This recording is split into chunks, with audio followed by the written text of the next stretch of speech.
Wait, remember Hamtaro? The cute little hamster anime? Does this version of him ring any bells? Probably not, but hopefully this one does. When I was younger, this little hamster was everywhere. More specifically, having DVDs with bright, eye-catching colors, and come on, did you even play the Game Boy if you never played Hamtaro Ham Hams Unite? Exactly. That's what I thought. What I was also thinking is that it would kind of be fun to take a look back on the whole brand of Hamtaro in general. Right now, as of a few weeks ago, the anime itself has just hit its 25th anniversary. So what better time than now to go back and look at it all, right? Whether you were a big fan of this little hamster or only barely know what Hamtaro is, today we are going to talk about the origins of this little fella, talk about the anime, its history with the video games, and more, seeing what happened to the property and if there is a future for this furry fella and his little furry friends.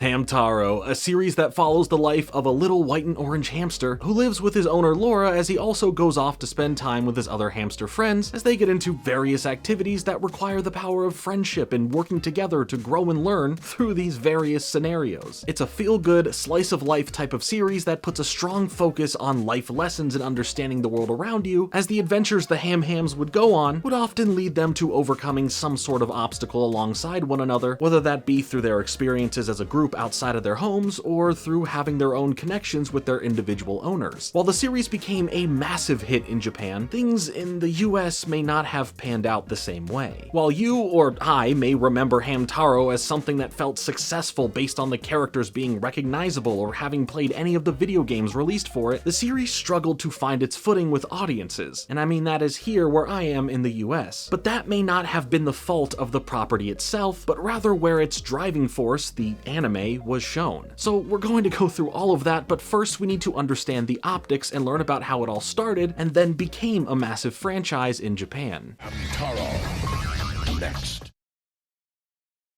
Only Toonami. So what were the origins of Hamtaro? Well, we first have to take a look at one of my favorite things in the world, manga. Originally, Hamtaro started off as Totoko Hamutaro, or Trotting Hamtaro, a little serialized manga series inside of Shogakukan Shogaku Ninensei magazine. It was created by Ritsuko Kawai, and first started being published in the magazine in April of 1997. As these stories were starting to find a bit of popularity with the readers of the magazine, the series would eventually have 4 full-on standalone books, well, technically 3, but I'll get to that. The series would show off a cute little hamster who learns to trust and love the girl who he was adopted for, going from being scared and timid over how their first interactions go, but quickly comes to find comfort and care within her as he now would do anything for her to make her smile and have a better day. It's genuinely some of the most wholesome storytelling out there. It's adorable. At times, Hamtaro would address the reader directly, talking about proper care facts for hamsters, going beyond this with all the extras that Ritsuko would include, like other bits of information regarding taking care of hamsters, sheet music that would be the literal theme song for Hamtaro, and just a bunch of small doodles so that overall these books were packed with so many little personal detailed touches that you can't help but love it. After the first 2 books, A Home for Hamtaro and Other Stories, as well as Hamtaro Gets Lost and Other Stories, the 3rd book, Jealous Hamtaro and Other Stories, would change up the formula of what you'd expect, because the Hamtaro that you know is no longer there. This Hamtaro is a brand new character, and the girl in the story is different as well. But as you can see, the look of Hamtaro shifted away from the more realistic style and started looking a lot more how you'd likely remember him from other forms of media. Aside from these standalone manga storybooks, a more traditional manga series with 3 volumes started coming out in 1999, now looking a lot more like the Hamtaro that we would be more familiar with, along with a bunch of other hamster characters that would translate over to other formats as well. There were 3 volumes of this Totoko Hamutaro Hamuchanzu de Gozaimachu series, with the name roughly translating to Hamtaro, We Are Hamuchans. All 3 were originally planned to be put together into this 4th book that would follow suit with the other 3 and be translated and released in English under the new title of Playful Hamtaro and Other Stories, but for whatever reason this never fully came to be. So as far as the manga, this is where Hamtaro's story ends and his animated journey now begins.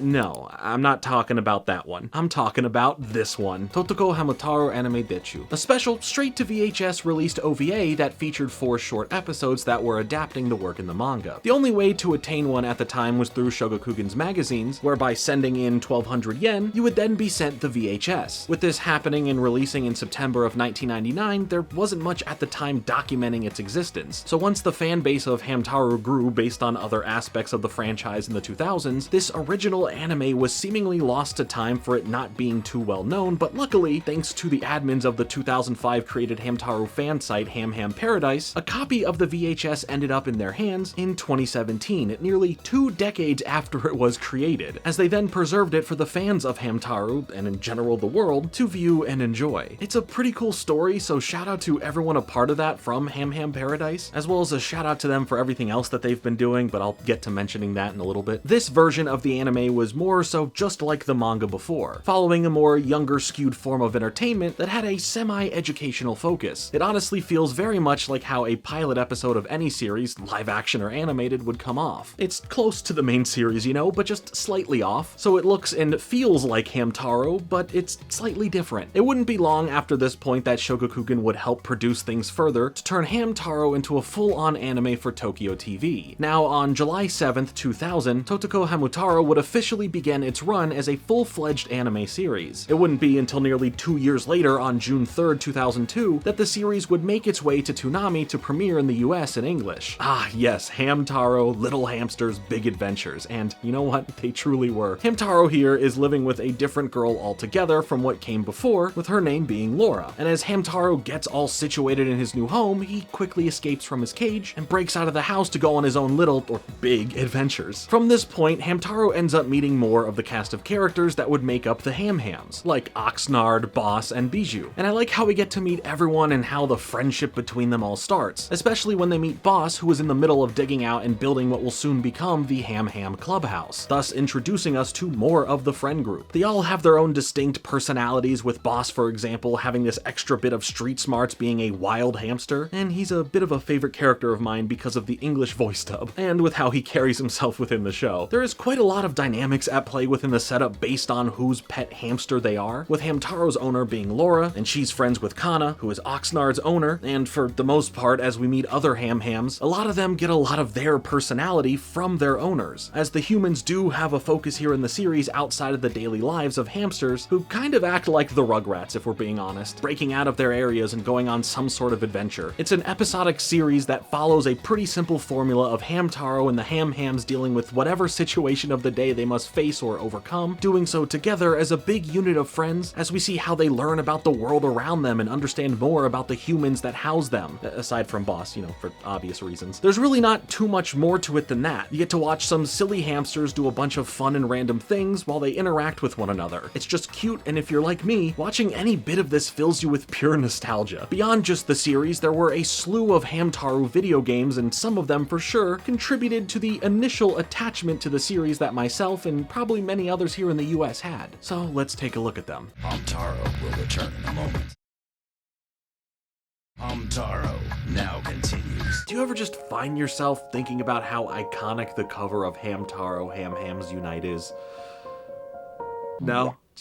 Just me? Ooh, and me. I do too. And Timmy? I swear, this cover is burned into my brain. I feel like even if you've never watched the show, you either had or knew someone who had this specific Game Boy Color game. But this isn't the first game in the series. So why don't we take a moment to talk about all of the games, because they did play a role in part of bringing Hamtaro from Japan to the West. Now, to be on brand with being small hamsters, every game, aside from one, was released on Nintendo's handheld gaming consoles. The first Hamtaro video game that was released on September 8th, 2000 was a Japan-only release. Totoko Hamtaro Tomodachi Daizokuzen Dechu for the Game Boy Color falls in this interesting realm of not fully being like the show based on when development of it started. If anything, you can classify this as less of a video game and more so a virtual pet simulator. Like if you don't have a hamster yourself and you want to see what it would be somewhat like to have one that specifically sometimes talks to you and has you follow along to other things a real hamster wouldn't necessarily do, then this is the game for you. It's a concept that we've seen people really get attached to through different means, whether you're playing Nintendogs, or if you have a Tamagotchi, or even just playing with your Pokemon in Pokemon Go. It's cute. There's really not much to it. But with the popularity that this character would have in Japan, it was probably a smart move to get something easier like this out. Not that I can read anything that Hamtaro is saying to me or really understand the vast majority of what stuff in the game is saying, but it's an easy enough to understand concept that has the perfect Game Boy Color charm to it that I feel you really can't authentically replicate today. Somebody's gonna take that wrong and think I mean they just don't make them like they used to or something because I am old and out of touch. Now, for the first game to be released in other markets as well, Hamtaro Ham Hams Unite is a more traditional game in that sense, released for the Game Boy Color. While it originally dropped in Japan in April of 2001, the North American release wouldn't be until October 28th, 2002, making it a pretty late release for the Color, as we will see a quick transition to Nintendo's next handheld after this. Ham Hams Unite is pretty interesting in the fact that it's a very simple game, but it kinda has this Pokemon-like element to it. So the main goal of the game is to go around to different areas around the town to find other Ham Hams to get them to come back to the clubhouse. That's really all there is for the main focus of the game. But in the game, you will need to learn all of these different ham chats and use them as if they were Pokemon moves that you will need to perform at the right time or at the right place or to the right Ham Ham to accomplish not only the main task, but all of the little ones as well that you'll find in each location. The ham chats are cute and all have associated meanings, and come on. The ham chat that means lonely being ham solo is amazing. Oh, and the little customization of outfits for photos is pretty cute, but in the end, it's nothing too special of a game outside of the nostalgia around it, especially for it being the first Hamtaro game to come to the States, and that for some reason we all know about it. Either we've seen it or played it, and that's kind of cool that a lot of us share in that memory of this, and in some cases more so than other aspects of the property, like the show. Like, I knew someone growing up who had the game, but never watched the series or cared beyond playing this specific Hamtaro game, so shout out to you, Brandon. I hope you're out there somewhere doing well. Heck, maybe you're even still playing Ham Hams Unite. So for the next game, Hamtaro Ham Ham Heartbreak, it actually released in Japan in May of 2002, before North America would even get the previous game, which is just kind of funny to me since the game was now on the Game Boy Advance, but the wait for it wasn't as bad, coming out around 6 months after Ham Ham Unite in North America on April 7th, 2003. This game honestly plays out more like a sequel to the previous game, keeping the ham chat system and having little customization features that you can go around and collect. But the biggest thing here is that not only do you get to play as Hamtaro, but you also get to play as Bijou, as together you have to save the day from the nefarious Spat. And ooh, he's a bad hamster. He hates all things lovey-dovey, going around causing issues in relationships and friendships all around. So you need to go and repair all the problems created thanks to the help from the really good hamster, Harmony. It's honestly just a more polished version of Ham Hams Unite, containing some new gameplay features and having a slightly more expanded on story thanks to how villainous Spat is. It truly felt like the natural evolution of the last game thanks to moving up in hardware, giving you a duo to play as and having more to do in general. This one, while I saw it less than its Game Boy Color predecessor, still was around pretty heavily. I wonder if Brandon ever got to play it. Someone should tell him, he should know about this. The next Hamtaro game in the series was Hamtaro Rainbow Rescue, and while it was yet also a sequel to Ham Ham Heartbreak, it only ever released in Japan and Europe, hitting store shelves in May of 2003 in Japan and October of 2004 for Europe. Why didn't it come to America? Well, who really knows, as originally it seemed like it was planned to. Again, it was the sequel to the last game, but all we ever found out was that a prototype build of the game did exist at some point in 2003, as the information about it would be put out there just a couple of years ago in 2023. So that's interesting, but in this game, you get to play as a whole assortment of Ham Hams, deciding who to use on the team based on the objectives that you need to clear. The story here is less dark than the last one, literally, with this one being centered around restoring the colors of the rainbow as Prince Bo comes crashing down after this massive rainbow disappears, needing the Ham Ham's help to now get all of the colors of the rainbow imprinted into his special umbrella so that he can restore the rainbow and can return home. Overall, it's a lot more of what the previous game had, only this time, like I said, you get to play as more Ham Hams, with the game looking the best it has yet. It just feels so polished, and with all of the minigames, coloring pads, and collectibles, this may very well be the best of the series, at least for this style of Hamtaro games. It's truly a shame that it didn't make its way to North America. It definitely should have. Now, to take a break from the handheld side of things for a moment, let's talk about the one Hamtaro game that didn't release anywhere else other than on PC, and on top of that, only in North America. In 2003, we would get Hamtaro Wake Up Snoozer, a more educational-focused version of the Hamtaro games that harkens back to the roots of the property being for a younger audience to learn from. This one isn't anything too amazing if you've never played it, given that it's a very easy game that was made for a specific younger audience, but you end up doing a bunch of smaller puzzle-based games in order to figure out a way to get to Penelope, who is trapped in some newly dug tunnels thanks to Snoozer living up to his name and taking a big snooze at the entrance, and he just won't wake up. So yeah, this isn't Snorlax, there's no flute to help you here, so each of the Ham-Hams have their own game that acts as their own ideas to try and get to Penelope. There's not a lot to it, but this was an interesting era for PC games in the educational market. It really seemed like the shelves would be littered with games like this, whether it be stuff like the Jumpstart games or even the Tonka games, and yes, many of the educational games were targeting franchise familiarity. Hey, you like Toy Story, right? Wouldn't it be cool if you learned with Woody and Buzz? Also, why do I still own all these?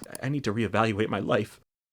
Or have a kid already. For our next game, if you thought that Mario and Sonic started all of this Olympic game business, you just wouldn't be ready to understand the truth that Hamtaro did it first. Hamtaro Ham games for the Game Boy Advance released nearly simultaneously in all markets in July of 2004, ahead of the Olympics that year. It plays out as a 7-day event with different hamsterfied athletic competitions happening each day. This one specifically is a lot of fun, and I appreciate that you could do other stuff outside of the events, like exploring the areas and, most importantly, watching some TV, where aside from a recap of the events and who won, there are other shows to watch. This, however, would be the final Hamtaro game on the Game Boy Advance, and the last Hamtaro game to release in North America for a while. Hamtaro Nazo Nazo Q would be the next game to release, coming out in December of 2005 for the Nintendo DS, and would be exclusive to Japan only. Essentially, this one is all about quizzing and getting answers correct without using hints, and doing so in a timely manner. It's all in Japanese, so it's not like I'm going to be great here, but it looks really nice for an early DS game. It has a multiplayer component to it that lets you go head-to-head with another person, and honestly, you know, I really couldn't do much here. Maybe there's a translated version out there for you, but you know, where's the fun in understanding what's going on, you know? But now let's talk about the last game to ever come out for the Hamtaro franchise, Hi Hamtaro Ham Challenge. This one was also released on the Nintendo DS, coming out in March of 2007 for Japan, as North America would actually, and surprisingly, get the game released in September of 2008. This game really was a mixture of some of the stuff that came before it, having a focus on mini-games with an aim at a younger audience, while you would still have sections of controlling Hamtaro around the area to explore and get into the games themselves. It looks really good, the gameplay is fine enough, but of course I can't help but want more of what the games were back on the Game Boy Color and Advance. It's just odd that in the later half of 2008, North America got anything Hamtaro, especially a Hamtaro video game. In the early days of Hamtaro coming to the US, it initially seemed like it could have a promising rise, much like it was having in Japan. But maybe the Western market didn't latch on as heavily as they were originally hoping it would. Help me, I can't swim!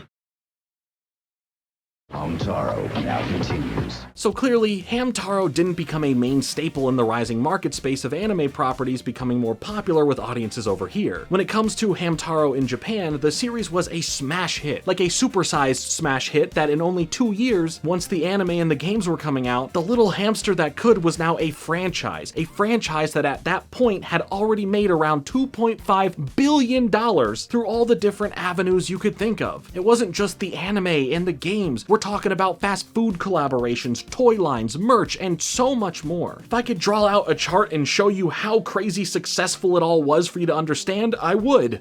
So I did, here it is. So then, what happened that led to the series not bringing in the same amount of success in the States? Well, there's a few things that we can point to, with the biggest and most important one being how and where it was originally presented. We all know Toonami, right? Well, if not, I have a whole video talking all about it. But this entertainment block on Cartoon Network was crucial for the rise of anime growing in popularity, with shows like Dragon Ball Z, Naruto, and a long laundry list of others being shown. And when Cartoon Network got the distribution for the US to bring Hamtaro over to their network, it was them who decided to place the show onto the Toonami block, regardless of what the ones who ran Toonami felt about it, as Jason DeMarco, one of the 2 creators of Toonami, says that it was a forced decision that they just had to go along with. What's going on here?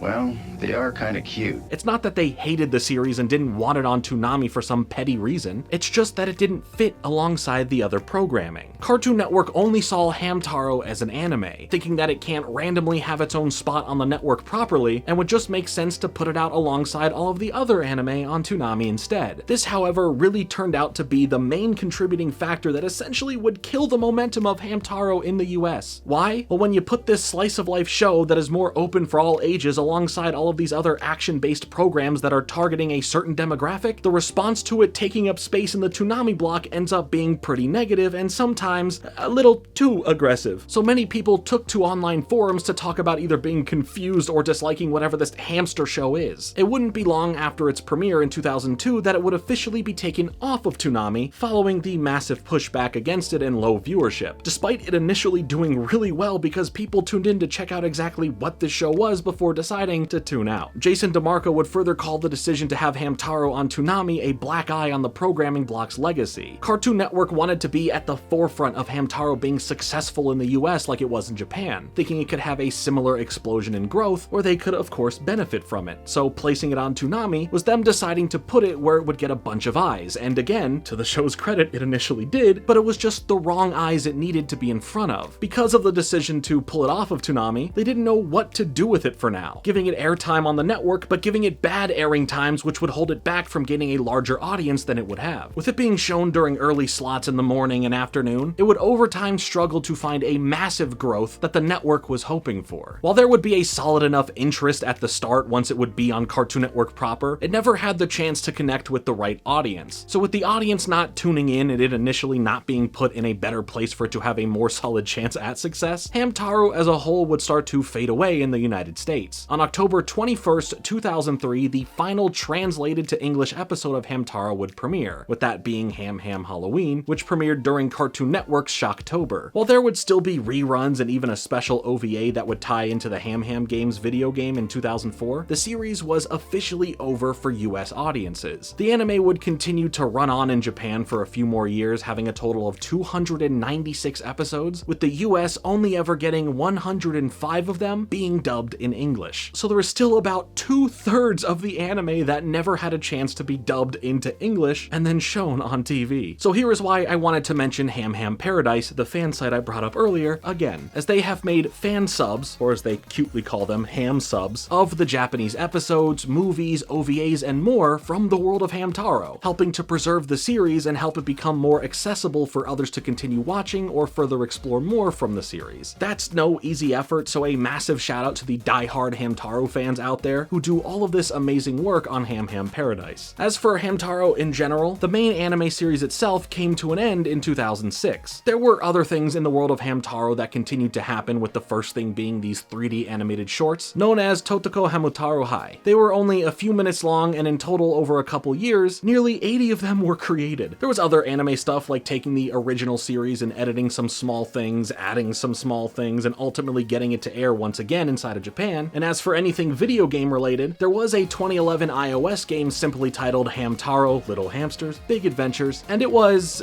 well, it's just a move things around and match them to clear the level type of game, albeit one with a Hamtaro theming. But sadly, the game was delisted a few years later in 2014, so yeah. For me, Hamtaro was largely just this core memory that would bring me back to the early 2000s, where I had my own experiences with the property mainly through the first couple of video games and a bit of the anime from when I would catch it on Cartoon Network, but I never got super big into the series at the time other than that. Jumping back in to rediscover a lot of the series helped me realize that I did play more of the games and see more of the show than I originally thought I had. But most importantly for going back to it now was being able to find something so inoffensive and wholesome that you can't help but smile at it. Whether you find it cute and adorable or just silly and fun, it just strikes the right chord of putting you in a happy mood. Except for that one special about Hamtaro's mom. It's really emotional and overall still a great episode, but if you don't want all those feels, it's okay, because the English dub completely butchered it, as they cut all of the emotional stuff out of it for potentially being too much for children to handle. Hey, my guy, we watched Ash nearly die in the first movie in theaters. He turned to stone. We all cried. We are the Pokemon in that scene. We can handle it. Anyway, I don't know what the future holds for Hamtaro. Could there be more? Most certainly. It was a massive hit in Japan and could easily make a comeback, and who knows? Maybe they even try again to bring Hamtaro to the US to see if the second time's the charm to give it a shot. There is a large enough cult following that I wouldn't be surprised if it did work out. I think these cute little hamsters could come back around for another big adventure. But what about you? What do you think? Should Hamtaro come back? Or are you a fan of Hamtaro in general? Let me know all of that and more in the comments down below. Thank you so much for watching. Make sure to leave a like on this video and to subscribe for more videos like this coming soon. But until then, later.